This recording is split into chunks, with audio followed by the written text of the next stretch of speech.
बोलत असताना सर्वात अगोदर प्रश्न पडतो, शिवबा कुणाला म्हणायचं, शिवराय कुणाला म्हणायचं, छत्रपती कुणाला म्हणायचं, अरे राजा कुणाला म्हणायचं. 350 वर्षांपूर्वी जिजाऊंच्या कुशीत जन्मलेल्या निरागस बाळ म्हणजे शिवबा. अरे मुघलांचा काळ म्हणजे शिवबा. सळसळत्या रक्ताची लाट म्हणजे शिवबा. समतेचा घाट म्हणजे शिवबा. झोपलेल्या शंड जनतेला झणझणीत चपराक म्हणजे शिवबा. या महाराष्ट्राचं माणुसकी मोजण्याचं माप म्हणजे शिवबा. नवे नवे अरे तुमचा माझा उभ्या महाराष्ट्राचा बाप म्हणजे शिवबा.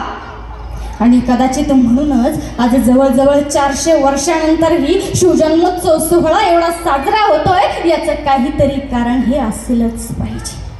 आणि त्याचं कारण असं आहे, या मातीत जन्माला येणारी प्रत्येक व्यक्ती, या महाराष्ट्रात जन्माला